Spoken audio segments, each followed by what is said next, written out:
हाय viewers, accounting pro पे एक मरतबा फिर आप सबको खुशामदीद। क्विक बुक्स ऑनलाइन की ट्रेनिंग इस चैनल के ऊपर हमने स्टार्ट की है और जो इससे पहले वाला लेसन था उसके अंदर हमने ये देखा था कि जो क्विक बुक्स ऑनलाइन का इंटरफेस है उसको हमने समझने की कोशिश की थी।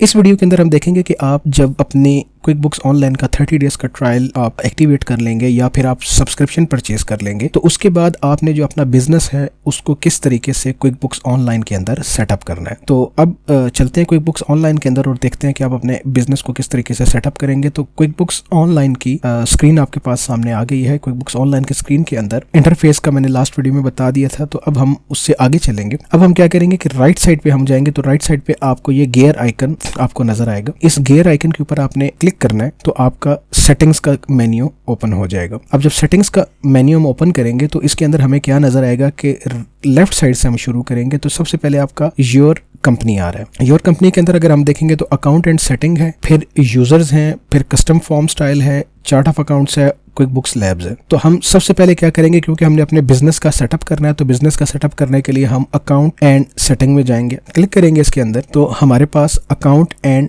सेटिंग की विंडो ओपन हो जाएगी। अकाउंट एंड सेटिंग की जब विंडो हमारे पास ओपन होगी तो हम क्या करेंगे कि इसको समझने की कोशिश करेंगे कि अकाउंट एंड सेटिंग के अंदर जो टैब्स हैं उसके अंदर क्या क्या ऑप्शंस अवेलेबल हैं। सबसे पहले अगर हम देखें तो लेफ्ट साइड पे हमारे पास ये टैब्स आ रहे हैं, company, billing and subscription, sales, expenses, time और एडवांस्ड। तो सबसे पहले हम कंपनी पे जब हम ओपन करेंगे तो सबसे पहले देखिए आपकी कंपनी की इंफॉर्मेशन आ रही है। यहाँ पर कंपनी की इंफॉर्मेशन लेट्स से है कि आपके यहाँ पे लोगो है कि अगर आपने कंपनी का लोगो एडिट करना है तो ये देखिए सामने छोटा सा एडिट का बटन है। एडिट पे क्लिक करेंगे तो ये सारा आपकी जो कंपनी का इंफॉर्मेशन है वो यहाँ से आप एडिट कर सकते हैं। लोगो अगर आपने यहाँ से चेंज करना है तो ये छोटा सा प्लस का बटन है, आप इस प्लस के बटन पे क्लिक करेंगे तो आपका जो लैपटॉप है या आपका जो कंप्यूटर है उसके अंदर से अगर आपने कोई फाइल जो है वो ऐड करनी है तो प्लस का बटन प्रेस करके आप उसको लोगो की फाइल को आप ऐड करेंगे। तो मैंने ऑलरेडी लोगो ऐड किया हुआ है तो यहाँ पे मेरा अकाउंटिंग प्रो का लोगो ऐड हो गया। उसके बाद ये मेरी कंपनी नेम है तो कंपनी नेम मैंने ऑलरेडी बताया हुआ था लेकिन मैं फिर इसको बता देता हूँ, अकाउंटिंग प्रो। उसके बाद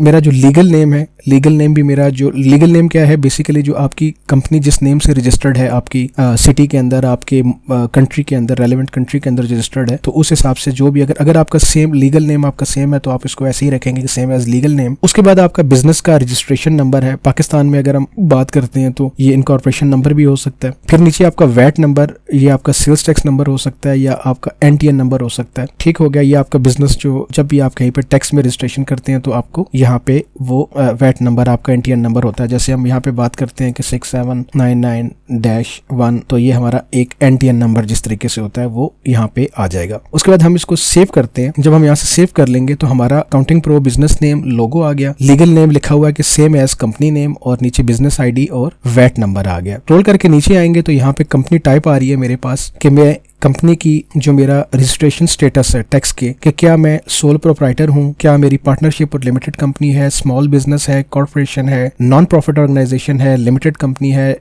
क्या है। तो जो भी मेरे लिए सूटेबल होगा तो मैं उसके अंदर यहाँ पे डाल दूंगा। उसके बाद आपकी इंडस्ट्री कि आपकी क्या सर्विसेज हैं, आप किस तरह कौन से बिजनेस से आप रिलेटेड है, तो यहाँ पे काफी सारी एग्जांपल्स दी हुई हैं कि आप किसी को भी इसमें से चूज कर सकते हैं। ठीक है। तो मेरे केस के अंदर मेरी प्रोफेशनल सर्विसेज हैं, लीगल, अकाउंटिंग एंड मार्केटिंग जो है अकाउंटिंग सर्विसेज है, तो मैं इसको यहाँ पे सिलेक्ट कर लेता हूँ और इसको यहाँ से सेव कर लेता हूँ। फिर यहाँ से नीचे आता हूँ अगर मैं तो यहाँ पे मेरे पास कॉन्टैक्ट इन्फॉर्मेशन मेरी आ रही है कि अगर मैंने कंपनी में अपनी जो मेरी कॉन्टैक्ट इन्फॉर्मेशन है, ये मेरा बिजनेस नेम है, ठीक है, ये मेरा कंपनी का फोन नंबर है, ठीक है, ये मेरी वेबसाइट है। तो मैं इसको यहाँ से जब सेव करूंगा तो ये मेरा कंपनी का फोन नंबर और ये मेरी इन्फॉर्मेशन यहाँ पे ऐड हो जाएगी। इसके बाद फिर मैं नीचे आता हूँ यहाँ पे तो ये मेरा ऑफिस का जो मेरा एड्रेस है यहाँ पे मैं वो पूरा एड्रेस यहाँ पे डाल दूंगा और एड्रेस डालने के बाद मैं इसको यहाँ से सेव कर दूंगा। तो मेरी जो कंपनी का सेटअप है, इनिशियल जो कंपनी की इन्फॉर्मेशन है वो यहाँ से आ जाएगी। फिर नीचे मेरे पास सेकंड आ रहा है बिलिंग एंड सब्सक्रिप्शन। अगर बिलिंग एंड सब्सक्रिप्शन की बात करें तो यहाँ से आपको पता चलेगा कि क्विक बुक्स का आप कौन से वाला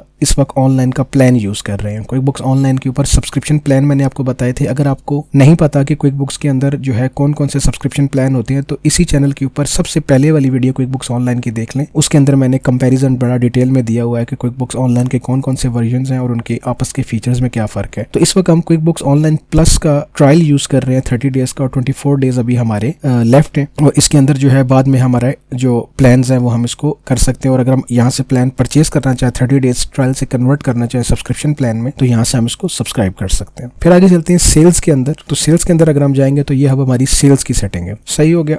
सबसे ऊपर अगर आप देखें तो कस्टमाइज में आ रहा है customize the way forms looks to your customers. इसका मतलब यह है कि आपने जो अपनी अगर इनवॉइस को कस्टमाइज करना है, जो इनवॉइस फॉर्म होता है, तो उसको आप अगर आप कस्टमाइज करना चाहें तो आप इसको कर सकते हैं। तो अभी तो हमने कोई एक्टिविटी शुरू नहीं की, तो इसलिए इनवॉइस कस्टमाइजेशन का अभी टाइम नहीं आया कि हम इसको कस्टमाइज करें। वैसे हम क्लिक करके देख लेते हैं कि ये हमें कहाँ पर लेके जाएगा। जैसे ही फॉर्म स्टाइल्स पे जाएंगे तो ये देखें हमें फॉर्म्स की एक लिस्ट दे देगा कि हमने अगर कोई फॉर्म डिजाइन करना है तो हम यहाँ से डिजाइन कर सकते हैं, और अगर यहाँ से न्यू स्टाइल कोई हमने लेना है इनवॉइस का, एस्टीमेट का, सेल्स रसीट का, तो हम वहाँ से उसको डिजाइन कर सकते हैं। तो इसको हम बाद में देखेंगे। तो वापस हम सेटिंग में जाते हैं, सेटिंग में अकाउंट सेटिंग में जाते हैं, और अकाउंट सेटिंग में जाके वापस हम सेल्स सेटिंग में आ जाते हैं। अब सेल्स फॉर्म कंटेंट की अगर हम बात करें तो इसके अंदर ये हमें बता रहा है कि प्रेफर्ड इनवॉइस टर्म्स, यानी कि हमें हमारी इनवॉइस जो है वो कितने दिन के अंदर हमें नॉर्मली इनवॉइस के ऊपर नजर जाए कि जैसे हम इनवॉइस इशू करें तो उसी वक्त ही पेमेंट हो जाए, नेट 15 डेज, 30 डेज, 60 डेज। तो ये हमारी जो टर्म होती हैं, अगर आपने अकाउंटिंग जो है वो पढ़ी है तो अकाउंटिंग के अंदर ये टर्म्स पढ़ाई जाती हैं कि इन टर्म्स का मकसद क्या है, तो आप यहाँ से इसको कर सकते हैं। फिर डिलीवरी मेथड आपका क्या है कि आपने इनवॉइस को जो होता है आपकी जो सेल रसीट है उसको आपने क्या करना है कि उसको आपने बाद में सेव कर लेना है और प्रिंट बाद में करना है, या आपने उसको सेंड लेटर से मुराद है कि ईमेल आपने उसको भेजनी है तो कब भेजनी है, या नन का मतलब ये होता है कि आप खुद चूज करेंगे बाद में कि आपने क्या करना है। तो नन बाय डिफॉल्ट है तो आप इसको नन पे रखेंगे। उसके बाद शिपिंग है कि अगर आप कस्टमर का शिपिंग एड्रेस डालना चाहते हैं इनवॉइस के ऊपर कि आपका उसका बिलिंग एड्रेस सेपरेट है और शिपिंग एड्रेस सेपरेट है, तो आप इस फीचर को ऑन करेंगे तो इनवॉइस के ऊपर जो आपका बिलिंग एड्रेस है वो अलग हो जाएगा और जो शिपिंग एड्रेस है वो अलग हो जाएगा। तो इसको हम अभी ऑफ ही रखते हैं। इसके अलावा हम जाते हैं तो कस्टम फील्ड्स का ऑप्शन है। अब कस्टम फील्ड्स क्या है कि इनवॉइस के ऊपर अगर आपकी जो डिफॉल्ट फील्ड्स हैं उसके अलावा अगर आप फील्ड्स ऐड करना चाहते हैं कस्टम फील्ड्स, तो आप यहाँ से ऐड कर सकते हैं। तो जिस वक्त हम सेल्स मॉड्यूल के अंदर जाएंगे, सेल्स करने की देखेंगे, तो वहां जाके हम इसको कस्टम फील्ड्स को जाके देख लेंगे, क्योंकि अभी लिस्ट देखिए बता रहा है कि गो टू सेटिंग्स लिस्ट्स, और लिस्ट के अंदर कस्टम फील्ड्स। तो लिस्ट वाला अभी हमने मॉड्यूल पढ़ा ही नहीं है, अभी हम सिर्फ कंपनी की सेटिंग कर रहे हैं। उसके बाद नीचे फिर कस्टम ट्रांजैक्शन नंबर, जाहिर सी बात है हमें जो ट्रांजैक्शन नंबर है वो हम अपना खुद लगाएंगे। फिर सर्विस डेट, यानी कि हमने अगर कस्टमर को जिस दिन हमने सर्विस प्रोवाइड की है या हमने उसको प्रोडक्ट दिया तो उसकी डेट आनी चाहिए। फिर डिस्काउंट्स, बिल्कुल डिस्काउंट्स भी आने चाहिए। डिपॉजिट्स, तो बिल्कुल डिपॉजिट भी आना चाहिए। तो हम इसको सेव करते हैं। तो सारे ऑप्शंस हमने जो हमारे रेलेवेंट थे हमने ऑन कर लिए। इसके बाद नीचे प्रोडक्ट एंड सर्विसेज हैं। अभी हमसे पूछ रहा है कि आपकी जो है वो product and services column on cells form है, यानी कि आपकी इन्वेंट्री आपके पास है, तो मैं बिल्कुल इन्वेंट्री अपनी देना चाहता हूँ। उसके बाद SKU कॉलम है। SKU क्या है कि आपका जो प्रोडक्ट का बार कोड होता है, SKU कोड होता है, कि आप वो इनवॉइस के ऊपर वो भी प्रिंट करना चाहते हैं। अगर आप इसको देखें, अगर मैं क्वेश्चन मार्क को करूं तो यहाँ से वो मुझे हेल्प के अंदर फौरन बता देगा कि SKU के बारे में, कि SKU होता क्या है, कि हर फील्ड के साथ क्वेश्चन मार्क दिए। अगर आपको कहीं कंफ्यूजन है तो आप क्वेश्चन मार्क पे क्लिक करेंगे तो आपको बता देगा कि SKUs क्या होते हैं। ठीक हो गया। तो आप इसको यहाँ पे दे सकते हैं। तो बाय डिफॉल्ट ये ऑफ है तो हम इसको ऑफ ही रखते हैं। उसके बाद track quantity and price rate. जाहिर सी बात है अगर हम कोई इन्वेंट्री सेल कर रहे हैं तो हम उसकी क्वांटिटी भी ट्रैक करेंगे, उसका प्राइस भी ट्रैक करेंगे, उसकी जो सेल रेट है वो भी हम ट्रैक करेंगे। फिर इन्वेंट्री की क्वांटिटी ऑन हैंड वो भी हम ट्रैक करेंगे। तो ये सब ऑन है हमारा। सेव करते हैं हम इसको। उसके बाद हम नीचे आते हैं तो फिर प्रोग्रेस इनवाइसिंग। अब प्रोग्रेस इनवाइसिंग जो है वो क्या होती है कि अगर आप कोई प्रोजेक्ट कर रहे हैं और प्रोजेक्ट की आप हर लेवल के ऊपर इनवाइसिंग कर रहे हैं, ठीक है, कि आपने 20% प्रोजेक्ट कंप्लीट किया तो फिर आपने इनवाइस किया, 40% प्रोजेक्ट कंप्लीट किया तो फिर आपने एक और इनवाइस कर दिया। तो ये प्रोग्रेस इनवाइसिंग इसको क्विक बुक कहता है, प्रोग्रेस इनवाइसिंग। तो बाय डिफॉल्ट ये भी आना है तो उसको हम ऑन ही रखते हैं। फिर आगे चलते हैं, मैसेजेस आ रहा है। डिफॉल्ट ईमेल मैसेज, यानी कि अगर आपने ऑनलाइन ईमेल भेजनी है तो उसके अंदर कोई आपने अपना कस्टम मैसेज डिफाइन करना है, ये वाला तो आप डिफाइन कर सकते हैं। ठीक है, और तो ये आप किसी वक्त भी ये मैसेज आप डिफाइन कर सकते हैं। तो इसको अभी हम बात के लिए छोड़ देते हैं। फिर नीचे रिमाइंडर्स आ रहा है कि अगर हमने अपनी इनवॉइस के ऊपर रिमाइंडर्स भेजने हैं तो ये रिमाइंडर्स का हम इसका बाद में देखेंगे। फिर ऑनलाइन डिलीवरी है कि ईमेल जो है हमने फॉर्म अगर करने हैं उसके ऑप्शंस हैं कि किस तरीके से हमने फॉर्म को ईमेल करना है, कि हमने PDF अटैच करके भेजनी है या शॉर्ट ईमेल भेजनी है। इसके बाद नीचे कस्टमर की स्टेटमेंट्स हैं, ठीक है, ये हम भेजनेंगे, यानी कि उनके कस्टमर का लेजर अगर हमने भेजना है तो वो भी ऑन है, हम इसको यहाँ से भेज सकते हैं। फिर लेफ्ट साइड पे जाते हैं, एक्सपेंसेस है। एक्सपेंसेस की सेटिंग है कि आप वेंडर्स के बिल्स ऐड करना चाहते हैं, यहाँ पे हम इसको देख लेते हैं एडिट करके। Show items table and customer बिल्कुल हमें नजर आना चाहिए। एक्सपेंसेस हम ट्रैक करें बाय कस्टमर, प्रोजेक्ट कॉस्टिंग की बात हो रही है यहाँ पे, हम उसको भी ऑन कर लेते हैं। फिर make make expenses and items billable. Billable जो है वो क्या होता है कि अगर हम प्रोजेक्ट कॉस्टिंग करना चाहते हैं और किसी के बिहाफ पे हम एक्सपेंसेस करना चाहते हैं तो वो बिलेबल हो जाएगा, तो अभी हम इसको छोड़ देते हैं। फिर डिफॉल्ट बिल पेमेंट टर्म्स, यानी कि अगर हमने वेंडर को पेमेंट करनी है तो उसको डिफॉल्ट टाइम वो हम कितना रखना है कि 15 दिन रखने हैं, 30 दिन रखने हैं। यानी कि हम वेंडर का कोई भी बिल ऐड करेंगे तो क्विक बुक्स उसको ड्यू डेट कहाँ पे रखेगा, 15 दिन के अंदर रखेगा, 30 दिन के अंदर रखेगा, 60 दिन के अंदर रखेगा, या जैसी बिल आएगा तो वो ड्यू हो जाएगा। तो अभी हम इसको क्या करते हैं कि 30 डेज पे रख लेते हैं कि जो भी हमारा बिल आता है उसका 30 डेज की पेमेंट का टाइम होता है। सेव कर लेते हैं। उसके बाद नीचे परचेज ऑर्डर आ रहा है कि क्या आप परचेज ऑर्डर्स यूज करेंगे, बिल्कुल हम परचेज ऑर्डर्स भी यूज करेंगे। और इसके बाद फिर नीचे मैसेजेस हैं, वेंडर से रिलेटेड मैसेजेस अगर हमने कोई करने तो यहाँ पर आ जाएंगे। फिर नीचे हम चलते हैं टाइम के ऊपर। टाइम के ऊपर क्या है कि आपकी टाइम ट्रैकिंग है। टाइम ट्रैकिंग बेसिकली क्या है कि आप एम्प्लॉइज की टाइम ट्रैकिंग कर सकते हैं, ठीक है। तो ये पेरोल का जब मॉड्यूल यूज होता है तो वहाँ पे ये टाइम ट्रैकिंग होती है, तो ये फ्री नहीं है, इसका अलग से परचेज करना पड़ता है। तो देखें आपको यहाँ पे नजर आ रहा है चेकआउट प्राइसिंग। तो पेरोल का मॉड्यूल और एम्प्लॉइज का मॉड्यूल जो है वो अलग से खरीदेंगे तो यहाँ पे शो होगा, अदरवाइज ये आपको नजर नहीं आएगा। तो उसको मैं यहाँ से डिसमिस कर देता हूँ, डिसमिस जस्ट दिस वंस, ठीक है। तो अब ये सिंपल नजर आ रहा है कि आपका जो टाइम है वो कब से स्टार्ट होता है, इसको सिर्फ सेटिंग्स है। तो मेरा बाय डिफॉल्ट जो फर्स्ट वीक है वो मंडे से स्टार्ट होता है, आपके रीजन में कहीं से किसी और डे से स्टार्ट होता है, तो आप यहाँ पे एडिट करके इसको यहाँ से वो अपना डे सिलेक्ट कर सकते हैं, फर्स्ट डे के आपका फर्स्ट वर्किंग डे कब स्टार्ट होता है। उसके बाद नीचे टाइम शीट्स आ रही है कि आपकी जो टाइम शीट्स हैं शो सर्विस फील्ड, ये देखें वो आप ऑन करेंगे, अलाउ बिलेबल टाइम, और ये सारी अगर प्रोजेक्ट कॉस्टिंग से रिलेटेड चीजें हैं तो अगर आपके पास प्रोजेक्ट कॉस्टिंग से रिलेटेड कोई चीज नहीं है तो आप इन चीजों को इग्नोर करेंगे। फिर हम आ जाते हैं एडवांस्ड के अंदर। अभी इसके एडवांस्ड ऑप्शन है। एडवांस्ड ऑप्शन के अंदर क्या होगा कि सबसे पहले आपने देखना है अकाउंटिंग के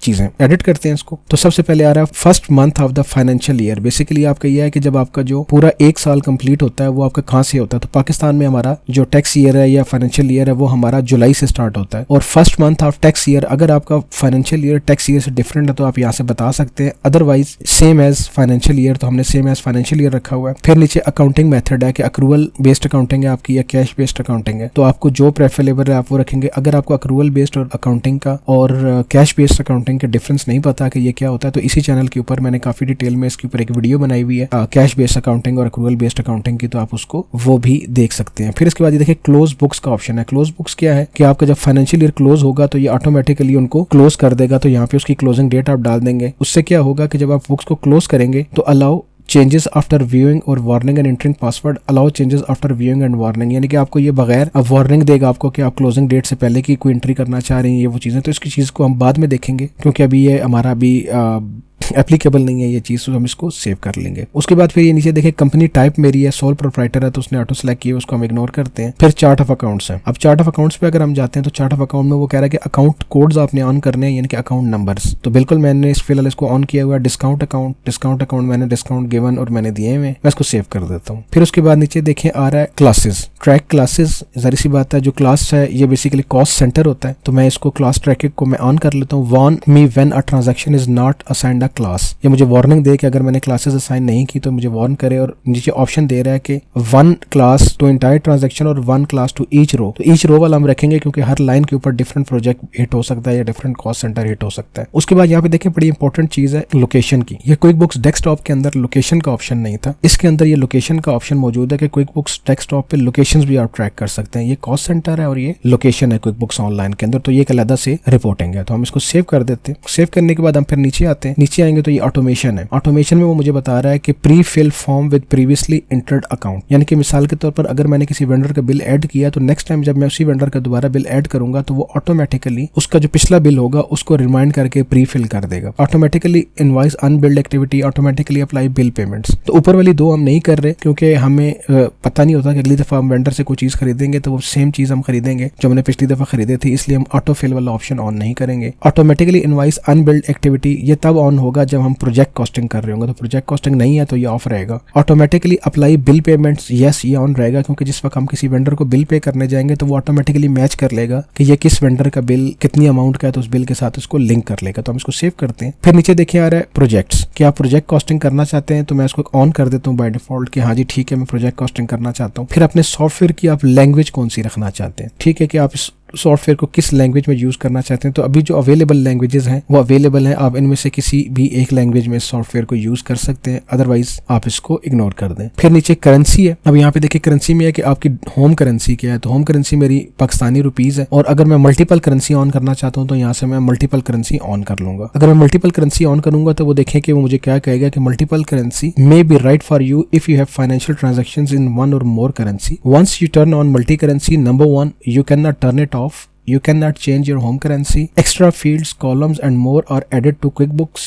Some features may not longer be available. अब मैं इसको अगर आई अंडरस्टैंड करके सेव करूंगा तो ये क्या करेगा कि मेरी एक से ज्यादा करेंसी ऑन कर देगा। ये तब यूज होता है मल्टी करेंसी की अगर आप किसी इंटरनेशनल डील कर रहे हैं, मल्टीपल करेंसीज में आप डील कर रहे हैं कि फॉर एग्जांपल आप किसी एक कंट्री में रजिस्टर्ड हैं, वहाँ की करेंसी और है, और आप इंटरनेशनल कस्टमर्स को डॉलर में किसी को सर्विस दे रहे हैं, किसी को पाउंड्स में दे रहे हैं, किसी को दिरहम में दे रहे हैं, मुख्तलिफ करेंसीज उनको दे रहे हैं, तो आप उनको इनवाइस भी उसी करेंसी में करते हैं। तो उस सूरत में क्या करेंगे कि आप मल्टी करेंसी ऑन कर लेंगे, अदरवाइज वो मल्टी करेंसी ऑफ रहेगी, क्योंकि मल्टी करेंसी अगर आप एक दफ़ा ऑन कर लेंगे तो फिर वो वापस ऑफ नहीं हो सकेगी और आपकी क्विक बुक्स की रिपोर्टिंग भी सारी चेंज हो जाएगी। उसके बाद फिर ये नीचे देखें जो अदर इसके फॉर्मेट्स हैं, अदर फॉर्मेट्स में क्या है कि डेट फॉर्मेट है कि आपने डेट कौन सा यूज़ करना है। ये सारे फॉर्मेट्स हैं, इनमें से कोई सा भी आप यूज कर सकते हैं। मंथ डेट ईयर है, डेट मंथ ईयर है, डेट मंथ ईयर है, जो भी फॉर्मेट आपका आएगा तो आप इसको यूज कर लेंगे। उसके बाद फिर आपका नंबर का फॉर्मेट है कि नंबर आप किस फॉर्मेट में रखना चाहते हैं, डेसिमल्स ऑन रखना चाहते हैं, डेसिमल्स के बगैर राउंडिंग ऑफ में चलना चाहते हैं। ठीक है, ये देखें अब आपके इस तरीके से चल रहे हैं, तो डेसिमल्स के साथ आप ऑन रखें क्योंकि बैंक चार्जेस वगैरह या आपको कोई इंटरेस्ट वगैरह लगता है तो उसके साथ डेसिमल्स लाजमी होते हैं। फिर warn if duplicate check number is use, बिल्कुल हमें वो बताया डुप्लीकेट नंबर अगर यूज हो रहा है। वॉन में if I enter a duplicate bill number, अगर एक वेंडर का बिल आ रहा है और वही सेम नंबर का दोबारा बिल आ गया तो मैं एंटर करूं तो मुझे फौरन वार्न करने कि इस सेम बिल का नंबर का बिल आपने पहले डाला हुआ है। Warn if duplicate journal number is used, मुझे ये भी बताया कि अगर मैंने एक जर्नल एंट्री डाली हुई है एक नंबर की, तो अगर उसी नंबर की मैं एक और जर्नल एंट्री डालता हूं तो मुझे वार्निंग दे। और sign me out if inactive for 1 hour 2 hour 3 hour, यानी कि अगर मैंने एक अपने लैपटॉप के ऊपर क्विक बुक्स ऑनलाइन ओपन की हुई है और ऑनलाइन ओपन करके मैं छोड़ के चला गया हूँ, 1 आवर तक अगर मैं अपने लैपटॉप पे काम नहीं करता तो वो ऑटोमेटिकली मुझे उसमें से साइन आउट कर देगा।